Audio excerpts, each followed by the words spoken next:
1, 2, 3. Hey guys, Silver Skull Gamer here. This is going to be a short follow-up video to the liquid mask, liquid masking film video. I did that one test mini, worked really good. I kind of went all in and just started putting it on all my guys that needed it. These Terminators you see, and then I've got the rest of the Dark Vengeance tactical guys over there on the actual hobby table. So I've learned some things, and I guess I should have done a little more testing before I did the first video. It's still a good product, but when you start getting into more, I guess, advanced applications, you got to be more careful. And I actually think if you really want to be absolutely safe, probably a gloss varnish should be put on. So I'm going to show you basically the lessons I've learned. So here we go. Okay, here is a plastic Dark Angel's Deathwing Terminator shoulder pad. Those are pretty deep recesses in the crux terminatus there, right? So I was a little worried that the stuff would get stuck in there. So I dabbed it on real thick. Sure enough, you just go slow with it. You get it thick enough. I did 2 thick layers, and it came right out of there. Come on, focus you. It's changing the white balance.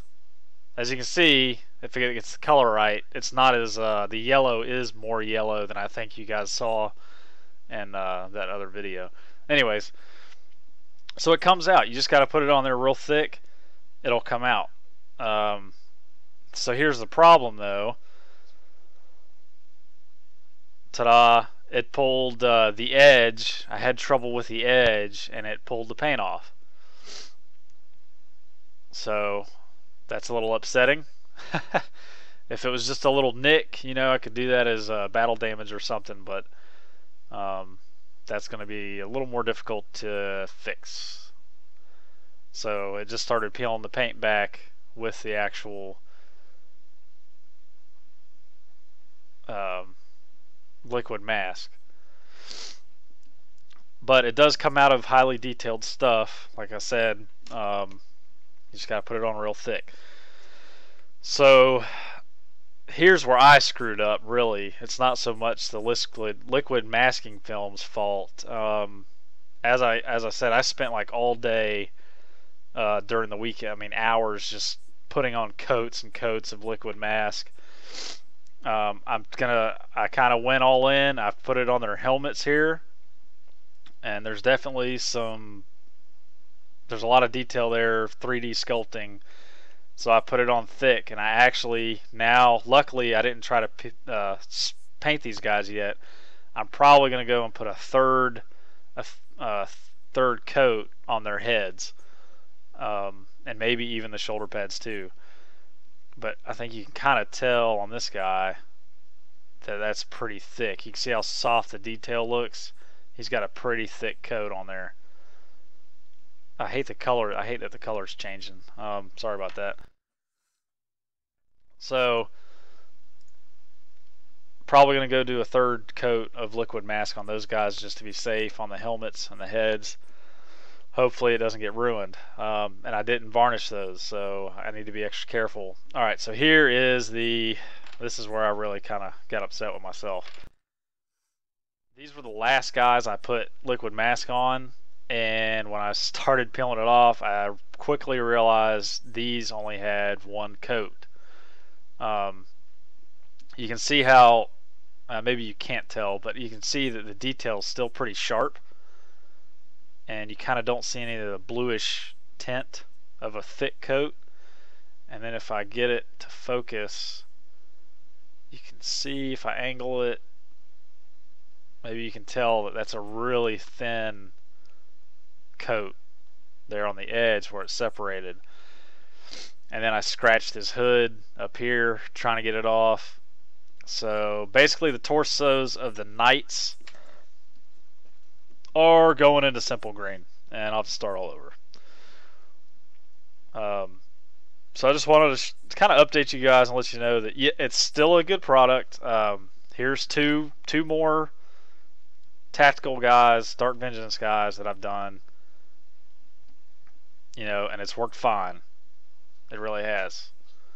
I have to clean up the edges with the black paint, which is not a big deal. Like I said, I'd rather do that than try to clean up with yellow paint.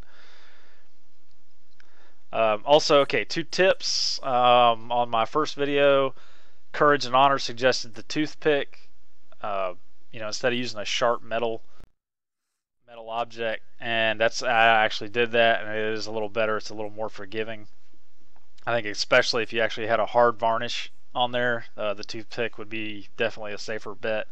And actually, I kind of used the toothpick that had a little bit of the liquid mask on the end of it, so it would grab the hardened liquid mask pretty easy, much better.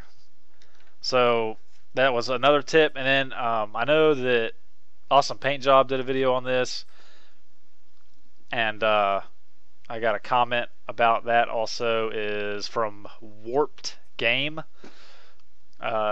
Silly Putty. I actually looked for Silly Putty and Michael's here in America. There's a Michael's like art store. I always feel funny going in there because it's usually older women doing their crafts and stuff. That's the kind of store it is. But anyways, I looked around in there, didn't see anything. I'm sure if maybe I went to like the dollar store or maybe a toy store, maybe they'd have some Silly Putty.